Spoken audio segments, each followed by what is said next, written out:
Ursula von der Leyen ne cherche pas seulement l'escalade avec Moscou, elle s'attaque aussi à Pékin. En effet, la présidente de la Commission européenne, dans un registre commercial, cherche l'escalade en cherchant à taxer davantage les véhicules électriques chinois. De son côté, Pékin ne veut pas se laisser faire et menace de rétorsion des secteurs entiers des industries françaises et européennes. Des milliers, des millions d'emplois peut-être sont d'ores et déjà menacés. Alors effectivement, vous faites bien de signaler que c'est le même scénario qui avait été déroulé pour le Japon et la Corée dans les années 80 et 90.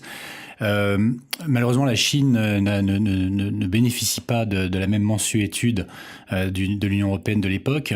Aujourd'hui, comme vous l'avez dit, Ursula von der Leyen a une espèce de tropisme sinophobe qui lui fait faire une fixette, si vous me passez l'expression, sur la Chine.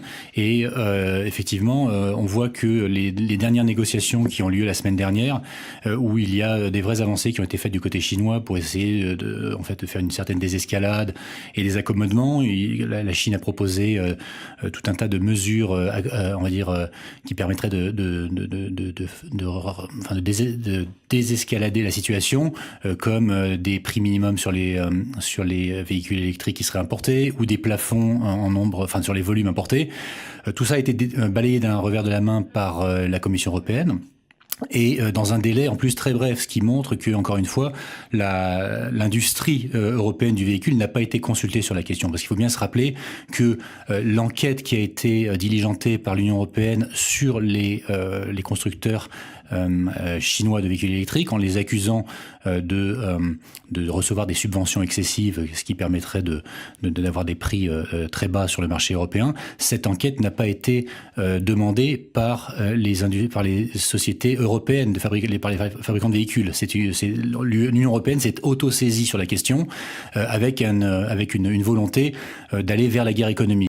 Les plus grands patrons des sociétés automobiles européennes, notamment allemandes, mais également françaises, ont déclaré qu'ils n'étaient pas favorables à l'imposition de taxes, qui en fait, on pourrait imaginer que ça leur donnerait un coup de main de rester plus compétitifs, mais ils n'en veulent pas parce qu'ils disent que ça va fausser la concurrence. Ils sont tout à fait ouverts à une collaboration plus approfondie avec les sociétés chinoises sur la robotisation, sur les méthodes de fabrication, sur la recherche et le développement sur des nouveaux matériaux, des choses comme ça. Donc ils veulent cette collaboration et ils se disent que c'est pas en interdisant le marché européen aux marques chinoises qu'on va y arriver. C'est aussi des gens, toutes ces sociétés qui sont, on va dire, des vrais capitalistes pour le coup.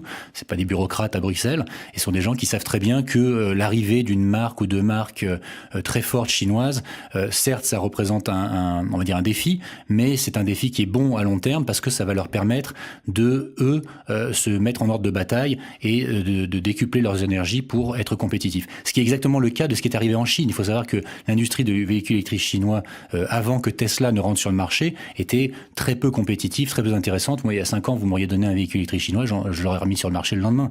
Mais maintenant, depuis que Tesla est rentré, tous les acteurs chinois ont vraiment dû monter en gamme, aussi bien sur les matériaux, le design. Alors les batteries, ils les fabriquent eux-mêmes, donc ils sont plutôt en position de force là. Mais ils ont vraiment dû opérer une montée en gamme et ils ne se sont pas du tout fermés le marché à Tesla, ni imposer des taxes d'importation particulières à Tesla.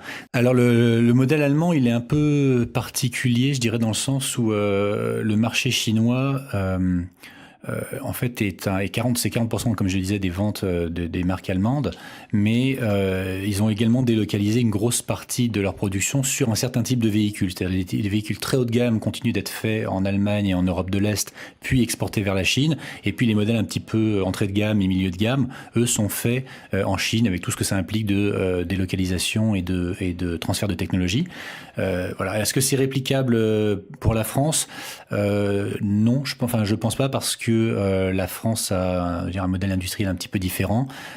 Aussi, la technologie qu'on a à offrir aux Chinois est peut-être un peu moins intéressante que celle qui est faite par les Allemands. Mais il faut voir que, par exemple, une société comme Renault essaye de développer un modèle de coopération différent avec la Chine, en développant un nouveau modèle d'utilisation de la chaîne de production, de ne plus se concentrer sur les chiffres chiffre de vente, mais plutôt se concentrer sur les marges, ce sur quoi les Chinois sont très forts. Alors que les marques allemandes, eux, sont plus sur les volumes, avec des marges très basses. Il faut savoir qu'un véhicule allemand, s'il y a 10% de marge, c'est déjà très satisfaisant pour eux, mais ils misent sur le volume. Les marques chinoises, c'est plutôt le contraire, et Renault, depuis quelques années, a cette collaboration et qui essaye de s'inspirer des techniques de production chinoises.